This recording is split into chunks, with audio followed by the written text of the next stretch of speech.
আসন্ন রমাদানে আমাদের 7টি করণীয়। 1 নাম্বার করণীয়, এই রমাদানকে আপনি কোরআনময় করে তুলুন। কোরআনময় করে তুলুন 2025-এর রমাদান। এই হচ্ছে আজকের প্রোগ্রামের স্লোগান। জোরে বলেন ঠিক কিনা? কোরআনময় করতে রাজি আছেন? কোরআন তেলাওয়াত করতে রাজি আছেন? আমার প্রিয় ভাইরা, ধীরস্থিরভাবে কোরআন তেলাওয়াত করুন, তাড়াহুড়ো করে নয়। আনাস রাদিয়াল্লাহু তাআলা আনহু বলতেন, রুব্বা কারি লিল কোরআন ওয়াল কোরআনু ইয়ালআনহু। কোরআনের অনেক কারি আছে যারা কোরআন পড়ে কিন্তু সওয়াব পায় না, বরং আল্লাহর কোরআন তার বিরুদ্ধে আল্লাহর দরবারে নালিশ করে আর লানত করতে থাকে। আমরা কি ওইরকম কোরআনের তেলাওয়াতকারী হতে চাই? না। ধীরস্থিরভাবে ওয়ারাত্তিলিল কোরআনা তারতিলা, তারতিলের সাথে পড়বেন। বিষ্ণু ঈসা ইসলাম কানা ইয়ামুদ্দু সাওতাহু মাদ্দান, টেনে টেনে পড়তেন।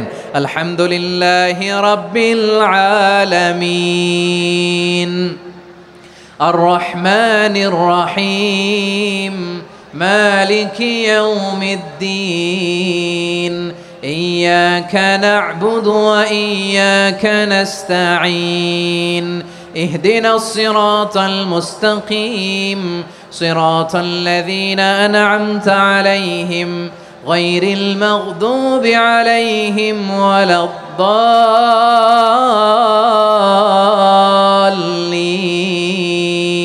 পড়েন আমিন।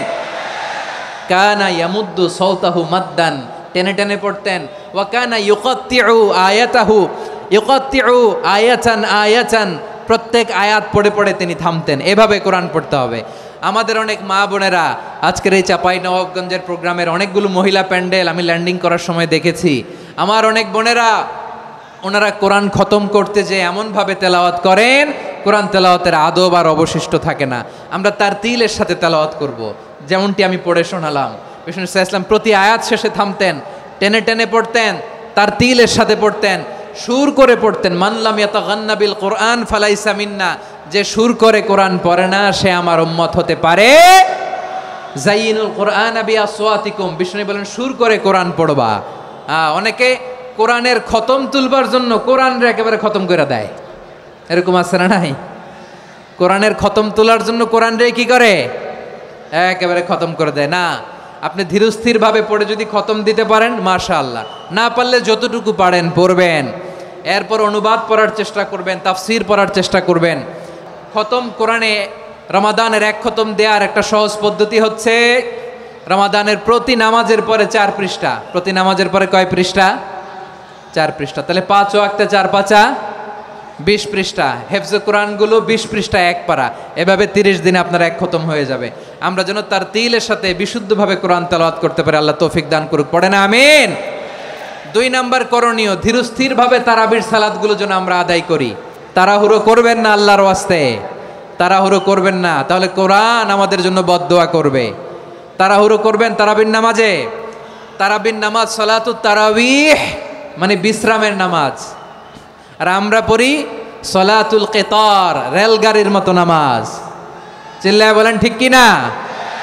না, এরকম করবেন না। ইমাম সাহেবদেরকে আশ্বস্ত করুন যে ইমাম সাহেবরা আমরা পিছনে আসি আপনাদের সাথে, আপনি আস্তে আস্তে পড়েন, তার তিলের সাথে পড়েন, ধীরস্থিরভাবে তারাবির সালাত পড়বেন। সারা বছর এই সুযোগ হয় না দাঁড়িয়ে কোরআন শোনার, এরকম আয়োজন ব্যবস্থাপনা সারা বছর আর আমরা পাই বলেন তো?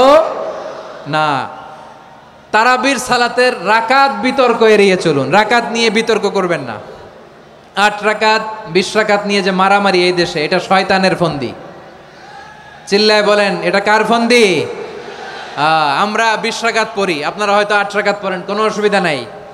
আমরা যারা 20 রাকাত আমরা পড়তেছি, আমরা 20 রাকাতের কথাই বলি। 20 রাকাত আমরা পড়বো আজীবন। সৌদি আরবে মক্কা মদিনায় 20 রাকাত পড়ে, কোনো অসুবিধা নাই। অন্যান্য মসজিদগুলো 8 রাকাত পড়ে, এই নিয়ে এদের মধ্যে মারামারি আছে? হ্যাঁ, আর এই জন্য রাকাত বিতর্ক এড়িয়ে চলবেন। প্রিয় ভাইয়েরা, আপনার আমল আল্লাহর কাছে কবুল হবে সংখ্যার বিচারে না উত্তমতার বিচারে বলেন তো? সংখ্যার বিচারে না উত্তমতার বিচারে? উত্তমতার বিচারে। কত চমৎকার ভাবে আপনি আল্লাহর সামনে দাঁড়াতে পারছেন এটা বিবেচ্য। রুকু সেজদাগুলো সুন্দরভাবে করবেন। রুকু থেকে সোজা হয়ে দাঁড়ানো ওয়াজিব, 2 সেজদার মাঝখানে সোজা হয়ে বসা ওয়াজিব। এই তা'দিলুল আরকান বাদ দিলে হানাফি মাযহাব মতে সৌ সেজদা দিতে হবে, অন্য মাযহাব মতে নামাজই হবে না, আপনার নামাজই হবে না। এই জন্য ধীরস্থিরভাবে তারাবির সালাত যেন আমরা আদায় করি। পারা যাবে তো ইনশাআল্লাহ? 3 নাম্বার তাহাজ্জুদের সালাত আদায় করুন। বছরের অন্যান্য সময় উঠতে পারি না, অনেকে বলে হুজুর উঠতে পারি না, কিন্তু রমাদানে সাহারি খাওয়ার জন্য তো ওঠাই লাগে। কি বলেন, সাহারি খান আপনারা? হ্যাঁ, খান না? খান কে কে দেখি তো? মাশাআল্লাহ মাশাআল্লাহ, এই সুন্নত পালনের জন্য 1 নাম্বার। মাশাআল্লাহ, ঠিক আছে, পালন করবেন। আল্লাহর হাবিব বলেন তাসাহহারু ফা ইন্না ফিস সাহুরি বারাকা, তোমরা সাহারি খেও, কেননা সাহারির ভেতরে বরকত ঢুকায় দিয়েছে কে? একটা খেজুর, 1 গ্লাস পানি খেলেও সারা দিন আপনাকে তরতাজা রাখে কে? তো সাহারির জন্য যেহেতু উঠতেই হয়, সাহারি খাওয়ার আগে বা পরে 2 রাকাত 4 রাকাত তাহাজ্জুদ পড়া যাবে না? রব্বুল আলামিন বলেন ওয়ামিনাল লাইলি ফাতাহাজ্জাদ বিহি নাফিলাতান লাকা আসা আইয়াবআসাকা রাব্বুকা মাকামান মাহমুদা। ও নবী, রাতের কিছু অংশ সময় তাহাজ্জুদের সালাত আপনি আদায় করবেন, কারণ এই তাহাজ্জুদ হলো আপনার জন্য নাফিলাতাল লাক, অতিরিক্ত ফরজ। আপনাকে মাকামে মাহমুদে অধিষ্ঠিত করবে কে? এজন্য যারা সম্মানিত হতে চান, সম্মানের আসনে যেতে চান, তাদের জন্য তাহাজ্জুদ অবধারিত। আমরা রমজানে সাহারির আগে তাহাজ্জুদ পড়তে চাই কি চাই না? এই নামাজটারে আল্লাহ বড্ড ভালোবাসেন। কেন জানেন? কারণ গভীর ঘুমকে স্যাক্রিফাইস করে আমরা এই নামাজ পড়ি। ঘুমের আরবি জানা আছে কারো? ঘুমরে আরবিতে কি বলে? অনেকগুলো আরবি আছে। একটা আরবি হচ্ছে নুআস, তন্দ্রা, তন্দ্রা, আমানাতান নুআসা কোরআনে এসেছে। আরেকটা আছে ঝিমুনি, ঝিমুনি, এইভাবে ঝিমুনি আসে ঘুমের আগে, এটারে বলে সিনা। এটারে কি বলে? সিনা। স্বাভাবিক ঘুমকে আরবিতে বলে নাউম। স্বাভাবিক ঘুমকে কি বলে? এই সিনা আর নাউমকে আল্লাহ এক আয়াতে এনেছেন, লা তাখুযুহু সিনাতু ওয়ালা নাউম। আল্লাহর তন্দ্রা নাই, ঘুম নাই, ঘুমের আগে যে তন্দ্রা আছে ওইটাও নাই। তাহলে নুআস, সিনা, নাউম পেলাম। আরেকটা ঘুমের আরবি হচ্ছে হুজুদ। চাঁপাইনবাবগঞ্জ আওয়াজ করে বলেন, আরেকটা ঘুমের আরবি কি? হুজুদ। এটা মাঝরাতের ঘুম, শেষ রাতের ঘুম, যেই ঘুমটা বড্ড মজা লাগে। কাঁথা টেনে টেনে, ব্ল্যাঙ্কেট টেনে টেনে আরেকটু ঘুমাইতে মন চায়, আরেকটু, আর 1 মিনিট, আর 2 মিনিট, এরকম একটা মজার ঘুম শেষ রাতে আছে না নাই? এই শেষ রাতের ঘুম, এই হুজুদের ঘুমকে স্যাক্রিফাইস করে যেই সালাত পড়া হয়, ওই সালাতের আরবি নাম হচ্ছে সলাতুল হুজুদ বা সলাতুত তাহাজ্জুদ। চিল্লায় বলেন আল্লাহু আকবার। এজন্য আল্লাহ তাআলা এই তাহাজ্জুদের সালাতকে এত পছন্দ করেন। পড়বেন তো রমাদানে। 4 নম্বরে মুক্ত হস্তে দান করুন, মুক্ত হস্তে দান করুন। ওয়ামা আতাইতুম মিন যাকাতিন তুরিদুনা ওয়াজহাল্লাহি ফাউলাইকা হুমুল মুদঈফুন। তোমরা মনে করো না যাকাত দিলে তোমাদের সম্পদ কমে যায়, এটা ভেবো না, বরং তোমরা আল্লাহর খুশির জন্য যে যাকাত দাও, তারপরে তোমার যে সম্পদ থাকে ওই সম্পদের মধ্যে প্রবৃদ্ধি দান করে কে? আপনি মনে করছেন দিলে কমে? চাঁপাইনবাবগঞ্জের ভাইয়ের আওয়াজ করে বলেন, দান করলে কি সম্পদ কমে নাকি বাড়ে? আওয়াজ করে বলেন, কমে না বাড়ে? বাড়ে। যেটা দান করেন, কামাসালি হাব্বা আম্বাতাত সাবআ সানাবিলা ফি কুল্লি সুম্বুলাতিন মিয়াতি হাব্বা। 1 টাকা দান করলে এটা চারা বীজের মতো, রূপে দিলে 7টা শীষ, প্রতি শীষে হয় 100 শস্য দানা। আল্লাহ যারে চায় এরকম বাড়ায় দেয়, প্রবৃদ্ধি দেয়। সুবহানাল্লাহ। এজন্য মুক্ত হস্তে দান করতে রাজি আছেন? আগে আগে যাকাত ক্যালকুলেট করে রাখেন। আপনার যাকাত বর্ষ যদি পরেও হয়, দেরি করেও হয়, ধরেন যে প্রতি বছর মুহররমে দেন, আপনি আগে দিতে পারবেন। যাকাত অগ্রিম আদায় করা যায়। সুবহানাল্লাহ বলেন। বিষ্ণু ইসা ইসলাম রমাদানে এত দান করতেন, কানা আজওয়াদান নাস, কিন্তু রমাদানে আজওয়াদুন নাস আজওয়াদু বিল খাইরি মিনার রিহিল মুরসালা। প্রবাহিত বাতাসের চেয়ে বিশ্বনবী আর অবদান্যতা বেড়ে যেত। প্রবাহিত বাতাস যেমনি সবাইরে বাতাস দেয়, আস্তিক নাস্তিক মুমিন কাফির সবাইকে শীতল করে দেয়, তেমনি নবীজির রমাদানের দান ছিল এমন, কেউ নবীর কাছে চেয়ে ফিরে গিয়েছে এর নজির নাই। জোরে বলেন সুবহানাল্লাহ। রমাদানে দান করব, ইফতার শেয়ার করব। কাউকে ইফতারি করালে সারাদিন রোজা রেখে তার যে সওয়াব, আপনি ইফতার করানোর কারণে আপনার আমলনামায় ওই সওয়াব আল্লাহ ঢুকায় দিবেন। পড়েন সুবহানাল্লাহ। সাহাবারা বললেন, নবী আমরা গরিব মানুষ, ইফতারি খাওয়ানোর পয়সা নাই। আল্লাহর হাবিব বললেন, ওয়ালাউ বিমাজকাতি লাবান, 1 ঢোক দুধ, ওয়ালাউ বিতামরা, 1টাও খেজুর, ওয়ালাউ বিশারবাতিমা, এক ঢোক পানি খাইয়েও যদি কারো রোজা ভাঙাও, তারপরে ওই সওয়াব তোমার আমল নামায় দিবে কে? তাহলে মুক্ত হস্তে দান করুন 4 নাম্বার। 5 নাম্বার হচ্ছে কদর তালাশ করুন। রমজানের সবচেয়ে দামি সময়। বিষ্ণু বলেন, মান হরিমা খাইরাহা ফাকাদ হরিম, যে কদর মিস করলো সে সব মিস করলো, হি ইজ দ্য লুজার। আচ্ছা বলেন, এই বরকতের মাসে আমরা কি লুজার হতে চাই না গেইনার হতে চাই? সবাই বলেনি, বলেন এই রমাদানে আমরা লুজার হব না গেইনার হব?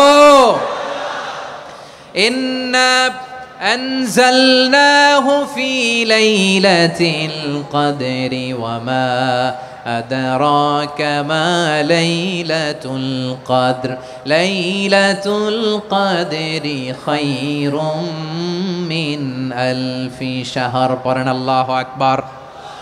লাইলাতুল কদরি খায়রুম মিন আলফি শাহর, 1000 মাসের চেয়েও সেরা। 1000 মাসে হয় 83 বছর 4 মাস। 83 বছর 4 মাস টানা ইবাদত করলে যেই সওয়াব, কদরের রাতে ইবাদত করলে অতটুকু সওয়াব আপনি পাবেন, আল্লাহ সেটা বলে নাই। আল্লাহ বলে তার চাইতে বেশি সওয়াব দিয়ে আপনার আমলনামা ভরে দিবে কে? কদর যেন মিস না হয়। 21, 23, 25, 27, 29 নাকি খালি 27? আপনারা কি খালি 27? হ্যাঁ না, ফালতামিসু ফিল আশরিল আওয়াখিরি ফিল মিনাল ভিতরি, রমজানের শেষ দশকের বেজর রাতগুলোকে কদর হিসেবে তালাশ করো। আল্লাহর হাবিব সাল্লাল্লাহু আলাইহি ওয়াসাল্লাম শেষ 10 দিন টানা ইবাদত করতেন, টানা ইবাদত। ইদা জাআল আশরু আহিয়াল লাইলা আইকাযা আহলা ওয়া জাদ্দা ওয়া শাদ্দাল মিজার, সারা রাত জেগে ইবাদতের নজির নবীজির নাই, শুধু রমজানের শেষ দশক ছাড়া। সুবহানাল্লাহ বলেন। নিজেও ঘুমাতেন না, ফাতেমা রাদিয়াল্লাহু তাআলা আনহু, আলী রাদিয়াল্লাহু তাআলা আনহু কাউকে ঘুমাতে দিতেন না, সবাইকে জাগিয়ে তুলতেন। আমরা সারা রাত জেগে ইবাদত করব, রাজি আছেন তো? কদর যেন আমাদের মিস না হয়। আজকে থেকেই ক্যালেন্ডারে মার্ক করে রাখেন, সব কাজ পেছনে ফেলে, সব ব্যস্ততাকে পেছনে ফেলে ইবাদতের জন্য আমরা প্রস্তুত থাকব কদরের রাতে। কোনোভাবে কদর যেন আমাদের মিস না হয়, ইনশাআল্লাহ বলেন তো সবাই? 6 নম্বরে পারলে ইতিকাফ করবেন। আল্লাহর হাবিব সাল্লাল্লাহু আলাইহি ওয়াসাল্লাম প্রতি বছর 10 দিন ইতিকাফ করতেন। যে বছর ইন্তেকাল করবেন সে বছর 20 দিন ইতিকাফ করেছেন। আপনি বলবেন, হুজুর ইতিকাফ না করলে সমস্যা কি? আমার নবী একটা ইবাদত সারা জীবনেও ছাড়ে নাই, আর আপনি জীবনে একবারও করেন নাই। এবার হিসাব আপনার কাছে, হিসাব আপনার কাছে। না পারলে অন্তত রাত্রি বেলাগুলো মসজিদে কাটাবেন, পারবেন তো ইনশাআল্লাহ? সব শেষে শিশু এবং নারীদের ব্যাপারে বিশেষ খেয়াল রাখবেন। শিশুদের রমাদানের ব্যাপারে উৎসাহ দেন, তাদের প্রস্তুতি নেওয়ান, তাদেরকে রোজা রাখতে দিবেন। আমার ভাইয়েরা এবং বোনেরা, পর্দার আড়ালে মায়েদেরকে বলবো, চাপাই নবাবগঞ্জের মায়েরা, 1 দিন 2 দিন না খেয়ে থাকলে আপনার ছেলে মেয়ে মারা যাবে না, ঠিক কিনা বলেন? ওদেরকে উৎসাহিত করেন, ওদের ছোট্ট যারা রাখতে দেন, বলেন যে বাবা সকাল থেকে দুপুর পর্যন্ত না খেয়ে থাকলে তোমার অর্ধেক রোজা, এরকম 2 দিন অর্ধেক মিলে তোমার 1 রোজা। এরকম আমি কত রোজা রাখছি ছোটবেলায়, কোনো হিসাবই নাই।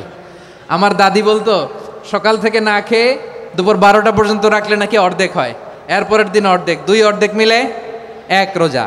এটা তো আসলে রোজা হয় না, কিন্তু তাকে উৎসাহ দেয়া। ইফতার প্রোগ্রামগুলোতে নিবেন আমাদের বাচ্চাদেরকে, দেখবেন যে ওর ক্ষুধা লাগতেছে, খায় না, কারণ কেউ খায় না। একজন আজান দিচ্ছে, সবাই খেজুর নিয়ে ইফতার করতেছে। এই দৃশ্য, এই ট্র্যাডিশন, এই ইবাদত, এই তারবিয়া ওর আগামীর জীবনটাকে সুন্দর করবে। চিল্লায় বলেন ঠিক কি না?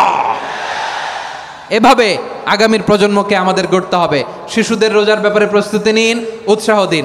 আর নারীদেরকে কষ্ট দিবেন না। সারা দিন পেঁয়াজু, আলুর চপ, বেগুনি, পাকোড়া, ছোলা, মুড়ি, শরবত, রুয়াবজা আছে না নাই? বানাতে বানাতে আমাদের বোনেরা কাহিল হয়ে যায়, আর তারাবি পড়তে পারে না, ইবাদত করতে পারে না। আমরা যেন আমাদের বোনদের প্রতি ইহসান করি, পারবেন তো সবাই? এই 7টি করণীয়, 7টি বর্জনীয়র 1 নাম্বার, বিলম্বে ইফতার করবেন না কখনো। 1 নাম্বার, দেরি করে ইফতার করা নিষিদ্ধ। ইহুদিরা দেরি করে ইফতার করে। লা ইয়াজালুন নাসু আলা খাইরিন মা আজ্জালুল ফিতরা। বিশ্বনবী বলেছেন, এই উম্মত যতদিন আগে আগে ইফতার করবে, এই উম্মতের কপাল থেকে কল্যাণ কেউ ছিনিয়ে নিতে পারবে না। চিল্লায় বলেন ঠিক কি না? আজানের জন্য বসে থাকবেন না, সময় দেখবেন। স্থানীয় সময় যখন সূর্যাস্ত হওয়া মাত্রই বিসমিল্লাহ, খেজুর খেয়ে ফেলবো, পারবেন তো নাকি দেরি করবেন?